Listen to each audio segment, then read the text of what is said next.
വലിയ രീതിയിലുള്ള മുൻകരുതലുകൾ ഇത്തവണ സ്വീകരിക്കും. കാരണം കാലവർഷം നേരത്തെ എത്തും. കാലവർഷം എത്തുന്ന സമയം അതൊക്കെ ഒരു മാസം മുൻപ് തന്നെ പ്രവചിച്ചതാണ്. അതോടൊപ്പം തന്നെ കൃത്യമായി മഴ കൂടുതൽ ഉണ്ടാകും ഇത്തവണ ജൂണിൽ. അതും നിരീക്ഷണം പ്രവചനം വന്നതാണ്. പക്ഷേ ഈ കാണുന്ന ദൃശ്യങ്ങൾ കാലവർഷം എത്തുന്നതിന് മുൻപ് തന്നെ നഗരം മുങ്ങുകയാണ്. ഒരു തരത്തിലുള്ള മുൻകരുതലുകളും സ്വീകരിച്ചിട്ടുണ്ടായിരുന്നില്ല, അല്ലെങ്കിൽ മഴക്കാല പൂർവ്വ ശുചീകരണ പ്രവർത്തനങ്ങൾ ഒന്നും നടന്നിട്ടില്ല എന്ന് വെളിവാക്കുന്നതല്ല ഈ കാണുന്ന ദുരിതങ്ങൾ, പ്രയാസങ്ങൾ, ദൃശ്യങ്ങളൊക്കെ എസ്രഫിൻ?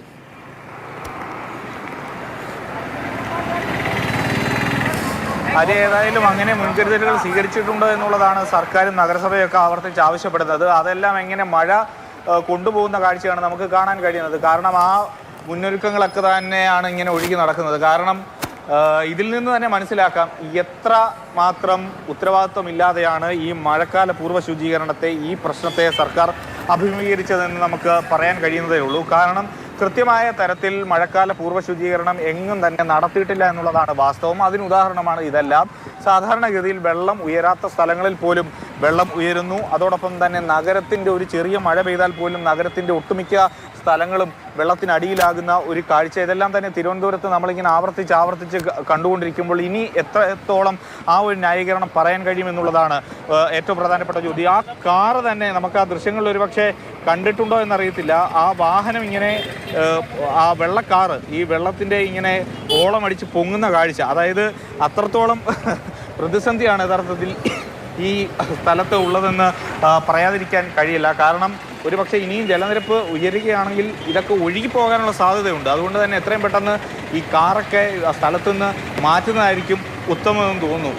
ഇവിടുത്തെ ഒരു പ്രതിസന്ധി എന്ന് പറയുന്നത് ഈ ആമിഴഞ്ചൻ തോടിൻ്റെ ഒരു കൈവരി ഇങ്ങനെ പൊട്ടി തകർന്ന് ആ വെള്ളം ഇങ്ങോട്ടേക്ക് ഒഴുകി എത്തുന്നതാണ് ഈ പ്രദേശത്തെ ഏറ്റവും വലിയ പ്രതിസന്ധി. അത് തന്നെയാണ് മഴക്കാല പൂർവ്വ ശുചീകരണത്തിൻ്റെ ഏറ്റവും പ്രധാനപ്പെട്ട ഉദാഹരണവും. കാരണം പലപ്പോഴും ഈ ആമിഴഞ്ചാൻ തോടിൻ്റെ പല ഭാഗങ്ങൾ, അതോടൊപ്പം തന്നെ പാർവതി പുതിനാറിൻ്റെ പല ഭാഗങ്ങൾ ഇതെല്ലാം തന്നെ കാട് മൂടി മാലിന്യം മൂടിയൊക്കെ ഇങ്ങനെ കിടക്കുന്ന കാഴ്ചയാണ് കാണുന്നത്. യാതൊരു തരത്തിലും മഴക്കാല പൂർവ്വ ശുചീകരണം എങ്ങും എത്തിയിട്ടില്ല എന്നുള്ളത് നമുക്ക് പറയേണ്ടി വരും. പലപ്പോഴും ഇതൊക്കെ വാർത്തയാകുമ്പോഴോ അല്ലെങ്കിൽ ഇങ്ങനെയുള്ള പ്രശ്നങ്ങൾ ഉണ്ടാകുന്നു എന്ന് പറയുമ്പോഴാണ് ഇത്തരത്തിൽ ഈ പ്രവർത്തനം തുടങ്ങുന്നത്. ഏതായാലും തിരുവനന്തപുരത്തിൻ്റെ കാര്യത്തിൽ ഈ മഴക്കാല പൂർവ്വ ശുചീകരണം എന്തായാലും ഏറെ വൈകി എന്ന് പറയാതിരിക്കാൻ കഴിയില്ല. കാരണം കഴിഞ്ഞ മഴക്കാലവും അതോടൊപ്പം തന്നെ കഴിഞ്ഞ മഴയുടെ പ്രതിസന്ധിയും ഒക്കെ വന്നതിന് ശേഷമാണ് ഒരു വളരെ പ്രധാനമായും ഒരു സീരിയസ് ആയ രീതിയിൽ ഒരു അവലോകന യോഗം ചേർന്നുകൊണ്ട് ഈ ഒരു തീരുമാനത്തിലേക്കൊക്കെ എത്താൻ വേണ്ടി സർക്കാർ തയ്യാറായത് എന്ന് പറയാതിരിക്കാൻ കഴിയില്ല. ഏതായാലും വലിയ രൂക്ഷമായ പ്രതിസന്ധിയാണ് തിരുവനന്തപുരം നഗരത്തെ സംബന്ധിച്ചിടത്തോളം. ഓരോ തവണ എവിടേക്കാണ് വെള്ളം ഉയരുന്നതെന്ന് പറയാൻ കഴിയാത്ത ഒരവസ്ഥ. സാധാരണഗതിയിൽ വെള്ളം ഉയരാത്ത സ്ഥലങ്ങളിൽ അതിരൂക്ഷമായ വെള്ളക്കെട്ടുണ്ടാകുന്നു. അതോടൊപ്പം സ്ഥിരമായി വെള്ളം കയറുന്ന റോഡ് പണി നടക്കുന്ന ഇടങ്ങളൊക്കെ തന്നെ ഇപ്പോഴും വെള്ളത്തിന് അടിയിലാണ്. സുരക്ഷിതമായ ആളുകൾക്കൊന്നും തന്നെ അങ്ങോട്ടേക്ക് യാത്ര ചെയ്യാൻ കഴിയാത്തൊരു അവസ്ഥ. കാരണം എവിടെയാണ് തോട്, എവിടെയാണ് റോഡ് എന്ന് തിരിച്ചറിയാൻ കഴിയാത്ത ഒരു സ്ഥിതിയാണ് തിരുവനന്തപുരത്തിൻ്റെ ഈ റോഡ് പണി, സ്മാർട്ട് റോഡ് നിർമ്മാണവുമായി ബന്ധപ്പെട്ട് റോഡ് പണി നടക്കുന്ന സ്ഥലങ്ങളിലെല്ലാം തന്നെ ഉള്ളത്. ഇപ്പോൾ ഏതായാലും മഴ അല്പം വിട്ടുനിൽക്കുന്നുണ്ട്. അത് ഒരു ആശ്വാസമാണ്. ഇങ്ങനെ തുടർച്ചയായി കുറച്ച് മണിക്കൂറെങ്കിലും വിട്ടുനിന്നാൽ മാത്രമേ ഈ വെള്ളം ഇറങ്ങി പോവുകയുള്ളൂ. എന്നാൽ മാത്രമേ ഇവർക്ക് ഈ കടയൊക്കെ തന്നെ തുറന്ന് പ്രവർത്തിക്കാൻ കഴിയുകയുള്ളൂ. അതോടൊപ്പം തന്നെ നാട്ടുകാർക്ക് സുരക്ഷിതമായി ആ ഭാഗത്തൂടെയൊക്കെ നടവഴിയിലൂടെയൊക്കെ നടന്നു പോകാൻ കഴിയുകയുള്ളൂ. ഈ സമീപത്തൊക്കെ നമുക്ക് നോക്കിക്കഴിഞ്ഞാൽ വലിയ ഗതാഗത കുരുക്കാണ് യഥാർത്ഥത്തിൽ ഈ പ്രദേശത്ത് ഇപ്പോൾ അനുഭവപ്പെടുന്നത്. അതിൽ പ്രധാനം ഈ വെള്ളക്കെട്ട് തന്നെയാണ്. പോലീസൊക്കെ നിന്നുകൊണ്ട് ആളുകളെ വഴി ഇങ്ങനെ തിരിച്ചു വിടുന്നുണ്ട്, സുരക്ഷിതമായി വിടുന്നുണ്ട്. എങ്കിൽ തന്നെയും വലിയ തോതിലുള്ളൊരു ഗതാഗത കുരുക്ക് ഈ പ്രദേശത്തൊക്കെ തന്നെ ഉണ്ടാകുന്നുണ്ട്. ഈ വെള്ളം ഇങ്ങനെ കെട്ടി നിൽക്കുന്നത് കൊണ്ട് തന്നെ പെട്ടെന്ന് വാഹനമൊന്നും എടുത്തു പോകുന്നതിന് കഴിയുന്നില്ല. കാൽനട യാത്രക്കാർക്ക് സുരക്ഷിതമായി പോകുന്നതിന് ഒന്നും തന്നെ കഴിയുന്നില്ല. തിരുവനന്തപുരത്തിൻ്റെ കാര്യത്തിൽ അക്ഷരാർത്ഥത്തിൽ ഈ മഴക്കാല പൂർവ്വ ശുചീകരണത്തിൽ ഉണ്ടായ സർക്കാരിൻ്റെ വീഴ്ചയാണ് ഈ ജനങ്ങൾക്ക് ഇങ്ങനെ ആവർത്തിച്ച് ഈ പ്രതിസന്ധി ഉണ്ടാവാനുള്ള കാരണം. എല്ലാ സ്ഥലങ്ങളിലും തോടുകളിൽ നിന്ന് മാലിന്യം എടുത്തു മാറ്റാനോ അല്ലെങ്കിൽ മണ്ണെടുത്തു മാറ്റാനോ ഒന്നും തന്നെ യാതൊരു നടപടിയും സ്വീകരിച്ചതായി നമ്മൾ ഒന്നും തന്നെ കണ്ടിട്ടില്ല. ഈ മലിനമായ വെള്ളം ഒഴുകി പോകേണ്ട പാർവതി പുത്തനാറും അതോടൊപ്പം തന്നെ ആമിഴഞ്ചാൻ തോട്ടിലും ഒന്നും യാതൊരു തരത്തിലുള്ള നവീകരണ പ്രവർത്തനങ്ങൾ അല്ലെങ്കിൽ ശുചീകരണ പ്രവർത്തനങ്ങളൊന്നും തന്നെ നടന്നതായി നമുക്ക് കാണാൻ സാധിക്കില്ല. ഇവിടെ തന്നെ നോക്കിക്കഴിഞ്ഞാൽ കാടും പടലും ഒക്കെ ആമിഴഞ്ചാൻ തോട്ടിലേക്ക് കിടക്കുന്ന കാഴ്ചകളാണ് നമുക്ക് ഇവിടെയും കാണാൻ കഴിയുന്നത്. കൃത്യമായ രീതിയിൽ ഈ മാലിന്യമൊക്കെ ഇവിടെ നിന്ന് എടുത്തു മാറ്റി വെള്ളത്തിന് ഒഴുകിപ്പോകാൻ കഴിയുന്ന തരത്തിലേക്ക് നെതർലൻഡ്സിൽ നിന്ന് പഠിച്ചുകൊണ്ടുവന്ന റൂം ഫോർ റിവർ പ്രാവർത്തികമാക്കിയിരുന്നുവെങ്കിൽ ഒരു പക്ഷേ ഈ പ്രതിസന്ധി ഉണ്ടാകുമായിരുന്നില്ല. ഇപ്പോൾ ഏതായാലും ഈ കാണുന്ന കടയോട് ചേർന്ന ഭാഗമാണ് റൂം ഫോർ റിവർ. ആര്യ, സ്റ്റെഫിന്, ഇപ്പം എല്ലാ റൂമുകളിലും റിവർ ആകുമെന്ന് നമുക്ക് തമാശയോടെ പറയാമെങ്കിലും ആളുകൾ അനുഭവിക്കുന്ന പ്രയാസങ്ങളുണ്ട്, ദുരിതങ്ങളുണ്ട്. ഇന്ന് രാവിലെ യെല്ലോ അലേർട്ടായിരുന്നു ജില്ലയിൽ. ആ പെയ്ത മഴയിൽ, അതായത് തീവ്രത കുറഞ്ഞ പെയ്ത മഴയിലെ ജില്ലയിലെ നഗരത്തിന്റെ സ്ഥിതിയാണ് നമ്മൾ ഈ കാണുന്നത്. ഉച്ച കഴിഞ്ഞുള്ള പുതിയ അറിയിപ്പ് അനുസരിച്ച് ഓറഞ്ചിലേക്ക് മാറിയിട്ടുണ്ട്. അപ്പോൾ ഇന്ന് രാത്രി നല്ല രീതിയിൽ മഴ പെയ്യും.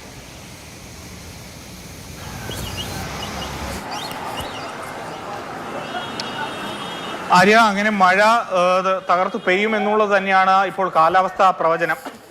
അതുകൊണ്ട് തന്നെ അതീവ ജാഗ്രത പുലർത്തേണ്ട ഒരു സമയം കൂടിയാണ് ഇത്. കാരണം ഈ ഓറഞ്ച് അലർട്ട്, അല്ലെങ്കിൽ ഇന്നലെ ഓറഞ്ച് അലർട്ട് ആയിരുന്നു, അതിനുശേഷം ഉള്ള മുന്നറിയിപ്പിൽ അത് യെല്ലോ അലർട്ടായി മാറി. പിന്നെയും ഉച്ചയ്ക്ക് ശേഷം അത് ഓറഞ്ച് അലർട്ട് ആണെങ്കിൽ ജില്ലയിൽ ആകമാനം നമ്മൾ നോക്കുകയാണെങ്കിൽ ഏതാണ്ട് റെഡ് അലർട്ടിന് സമാനമായ ഒരു കാഴ്ചകൾ തന്നെയാണ് യഥാർത്ഥത്തിൽ കാണാൻ കഴിയുന്നത്. അത്രയധികം മഴ ഉണ്ട്.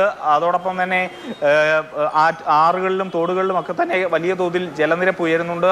അതുകൊണ്ട് തന്നെ വരുന്ന മണിക്കൂറുകളിലും ഏതാണ്ട് കാലവർഷം ഇനി 24 മണിക്കൂറിനകം എത്തുമെന്നുള്ളതും കാലാവസ്ഥാ പ്രവചനത്തിൽ പറയുന്നു. അതോടൊപ്പം വരുന്ന മണിക്കൂറുകളിൽ ശക്തമായ മഴ ഉണ്ടാകുമെന്നുള്ളതും പറയുന്നുണ്ട്. അതുകൊണ്ട് തന്നെ അതിജാഗ്രത പുലർത്തേണ്ട ഒരു സമയം കൂടിയാണ് തിരുവനന്തപുരത്തെ സംബന്ധിച്ചിടത്തോളം. കഴിഞ്ഞ തവണയൊക്കെ നമ്മൾ കണ്ടതുപോലെ തന്നെ ആളുകൾ കിടന്നുറങ്ങുമ്പോൾ ഒരു പക്ഷേ ഈ ജലനിരപ്പൊക്കെ എവിടെയാണ് ഉയരുന്നതെന്ന് പറയാൻ കഴിയാത്ത അസാധാരണമായ ഒരു സാഹചര്യമാണ് തിരുവനന്തപുരം നഗരത്തിൽ ഇപ്പോൾ നമ്മൾ ഓരോ മഴക്കാലത്തും അഭിമുഖീകരിച്ചു കൊണ്ടിരിക്കുന്നത്. അതുകൊണ്ട് തന്നെ ഓരോ സ്ഥലങ്ങളിലും പ്രത്യേകമായി മലയോര മേഖലകളിൽ അതീവ ജാഗ്രത പുലർത്തണം, നഗര മേഖലകളിൽ ജാഗ്രത പുലർത്തണം. പ്രത്യേകിച്ചും അരുവിക്കര ഡാമിൻ്റെയൊക്കെ ഷട്ടറൊക്കെ തുറന്നു വെച്ചിരിക്കുകയാണ്. അതുകൊണ്ട് തന്നെ കിള്ളിയാറ്റിലും കരമനയാറ്റിലും ജലനിരപ്പ് അനിയന്ത്രിതമായി ഉയരാനുള്ള ഒരു സാധ്യത കൂടിയുണ്ട്. അതുകൊണ്ട് തന്നെ ആ മേഖലകളിലുള്ളവർ, പ്രത്യേകിച്ച് നമ്മളിന്ന് രാവിലെയൊക്കെ കണ്ടതാണ്, ജഗതിയിലൊക്കെ വലിയ തോതിൽ ജലനിരപ്പ് ഉയരുന്ന ഒരു സ്ഥിതി നമ്മൾ കണ്ടതാണ്. അതുകൊണ്ട് തന്നെ അത്തരത്തിലുള്ള ഒരു ജാഗ്രത പുലർത്തേണ്ട ഒരു സമയം കൂടിയാണ് ഇത്. തിരുവനന്തപുരം നഗരം ഏതായാലും ഒരു അക്ഷരാർത്ഥത്തിൽ വലിയൊരു പ്രതിസന്ധിയിലൂടെയാണ് കടന്നു പോകുന്നത്.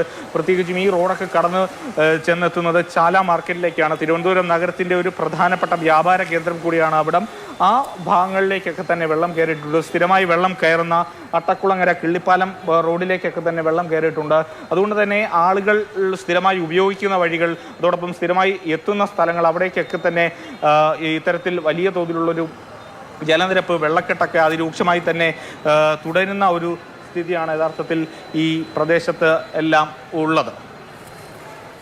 സ്റ്റെഫിന്, മറ്റൊരു കാര്യം, ഇപ്പം നമ്മൾ ഈ കഴിഞ്ഞ ദിവസങ്ങളിലൊക്കെ പാർവതി പുത്തനാറിൻ്റെ ഒക്കെ ദൃശ്യങ്ങൾ കാണുമ്പോൾ ഒരു തരത്തിലുള്ള ശുചീകരണ പ്രവർത്തനങ്ങളും അവിടെ നടന്നിട്ടില്ല. ഇപ്പോഴും വൃത്തികേടായി കിടക്കുകയാണ് അവിടെയൊക്കെ. ഈ ഓടകളും കാനകളും ഒക്കെ നിറഞ്ഞൊഴുകുകയാണ്. മലിനജലമാണ് നമ്മുടെ ഈ വീടുകളിലേക്കും ഈ കടകളിലേക്കും ഒക്കെ കയറുന്നത്. അതിലൂടെയാണ് നമ്മുടെ മനുഷ്യർ നടന്ന് നീങ്ങിക്കൊണ്ടിരിക്കുന്നത്. സ്കൂളുകളൊക്കെ തുറക്കാൻ പോവുകയാണ് 2 ദിവസം കഴിഞ്ഞാൽ.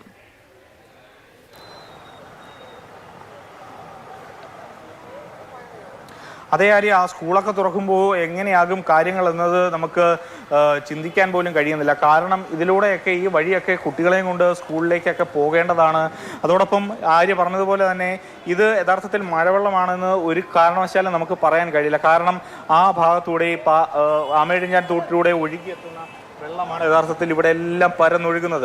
എലിപ്പനിക്ക് സാധ്യതയുണ്ട്. നമ്മളൊക്കെ ഇവിടെ ഈ ദൃശ്യങ്ങൾ പാർത്തുമ്പോൾ തന്നെ എലികൾ ഇങ്ങനെ ഓടുന്നു. അതോടൊപ്പം തന്നെ മുൻപ് തൊട്ടപ്പുറത്തേക്കൊക്കെ ഉള്ള റോഡിലൂടെ പോകുമ്പോൾ ചത്ത എലികളൊക്കെ ഇങ്ങനെ വെള്ളത്തിൽ പൊങ്ങിക്കിടക്കുന്ന ഒരു കാഴ്ചകളൊക്കെയാണ് കാണാൻ കഴിയുന്നത്. അതുകൊണ്ട് തന്നെ അതീവ ആരോഗ്യ പ്രശ്നങ്ങൾ ഉണ്ടാക്കുന്ന ഒരു സാഹചര്യം കൂടിയാണ് യഥാർത്ഥത്തിൽ ഈ ഒരു മഴക്കാലം എന്ന് പറയാതിരിക്കാൻ കഴിയില്ല. അതോടൊപ്പം സ്കൂളൊക്കെ തുറക്കുന്ന ഒരു സാഹചര്യം കൂടിയാകുമ്പോൾ തിരുവനന്തപുരം നഗരത്തെ സംബന്ധിച്ചിടത്തോളം പല റോഡുകളും ഇങ്ങനെ പണിഞ്ഞുകൊണ്ടിരിക്കുന്നു. അതോടൊപ്പം ഈ മഴക്കെടുതികൾ ഇങ്ങനെ വരുന്നു. അപ്പോൾ അതെല്ലാം വലിയ തോതിലുള്ളൊരു പ്രതിസന്ധി സൃഷ്ടിക്കും എന്ന കാര്യത്തിൽ ഒരു സംശയം വേണ്ട. ചേട്ടാ, എന്താണ്, ഇവിടുത്തുകാരനാണോ? അല്ല, മലപ്പുറക്കാരനാണ്. മലപ്പുറത്ത് തിരുവനന്തപുരത്ത് വന്നിട്ട് ഇതൊക്കെ കാണുമ്പോൾ തോന്നുന്നു അവിടെ മഴ അവിടെ വെയിലാത്തര മലപ്പുറപ്പം നമ്മളവിടെയൊക്കെ. ഇവിടെയാണ് ഇപ്പോൾ ചൂട് കാണുന്നത്. ഇവിടെ അല്ലല്ലോ, ഇവിടെ വെള്ളപ്പൊക്കം ഇപ്പോൾ കാണുന്നത്. ഇവിടെ മഴ വെള്ളപ്പൊക്കമാണ്, പുഴമാതിരിയാണ് കാണുന്നത്. ഇവിടെ കണ്ടാൽ തന്നെ ഭയങ്കര അത്ഭുതമാണ്. കച്ചവടക്കാർക്കൊക്കെ ബുദ്ധിമുട്ടുമാണ്. സകലം ടേബിളൊക്കെ മേശമ്മ കയറ്റി ഒക്കെ വെച്ചേക്കുക, ടേബിളൊക്കെ കസാലൊക്കെ.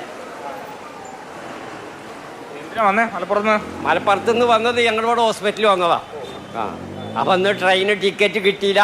അപ്പം അതുകൊണ്ട് നാളെ കാലത്തിലുള്ള ടിക്കറ്റ് എടുത്തേക്കുള്ളൂ. അപ്പം ഇവിടേക്ക് ഒന്ന് കാണാച്ചിട്ട് വന്നതാ.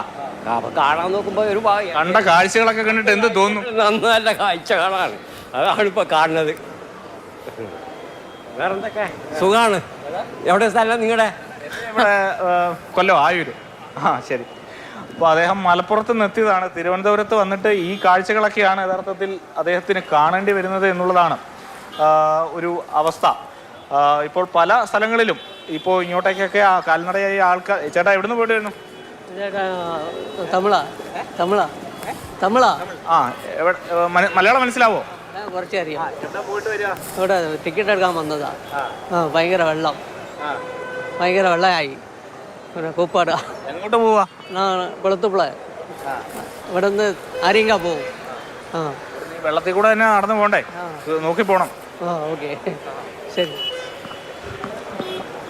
അപ്പോൾ അങ്ങനെ ഒരു പല സ്ഥലങ്ങളിൽ നിന്നും ആളുകൾ എത്തുന്നു. അവരൊക്കെ ഇങ്ങനെ ഇത് കണ്ട് യഥാർത്ഥത്തിൽ ഒരു അക്ഷരാർത്ഥത്തിൽ സ്തംഭിച്ചു നിൽക്കുന്ന ഒരു അവസ്ഥയാണ്. കാരണം തിരുവനന്തപുരം നഗരത്തിലുള്ളവർക്ക് ഇത് ഒരു ശീലമായി മാറി എന്ന് പറയാം. കാരണം കഴിഞ്ഞ എല്ലാ മഴക്കാലത്തും അവർ കാണുന്ന ഒരു കാഴ്ച ഇതാണ്. നിസ്സാരമായി അങ്ങനെ പറഞ്ഞു വിടുകയല്ല, യഥാർത്ഥത്തിൽ അവർ അനുഭവിക്കുന്ന ഒരു ദുരിതം ഇതാണ്. പക്ഷേ വന്ന് ഇവിടെ കാണുന്നവർക്കും ഇത് യഥാർത്ഥത്തിൽ ഇങ്ങനെ ആണോ തിരുവനന്തപുരം എന്ന് തോന്നിപ്പോകുന്ന ഒരു ഏറ്റവും പ്രധാനപ്പെട്ട തലസ്ഥാനത്തിന്റെ എന്നുള്ളതാണ് പലർക്കും തോന്നുന്നത്. ശരി, ഇത് തിരുവനന്തപുരത്ത് നിന്നുള്ള ദൃശ്യങ്ങളും കൊച്ചിയിൽ നിന്നുള്ള ദൃശ്യങ്ങളുമാണ് കണ്ടത്. കോട്ടയത്തും നല്ല രീതിയിൽ മഴ പെയ്യുന്നുണ്ട് എന്ന് പ്രേക്ഷകരൊക്കെ പറയുന്നുണ്ട്. അവിടേക്കും പോകേണ്ടത്. ഇപ്പോൾ നമ്മൾ കാണുന്ന ഈ ദൃശ്യങ്ങൾ ഓട വൃത്തിയാക്കുന്ന ദൃശ്യങ്ങളാണ്. ആളുകൾ വളരെ പ്രയാസത്തിലാണ്. ഇപ്പോൾ ഈ കാണുന്ന ദൃശ്യങ്ങൾ, ഈ ഗതാഗത കുരുക്ക് മാറിയിട്ടുണ്ട് എന്നാണ് മനസ്സിലാക്കാൻ കഴിയുന്നത്. ഇത് തമ്പാനൂരിൽ നിന്നുള്ള ദൃശ്യങ്ങളാണ്. അവിടെ കുടുങ്ങിക്കിടന്ന ആ പ്രയാസം മാറ്റിയിട്ടുണ്ട്.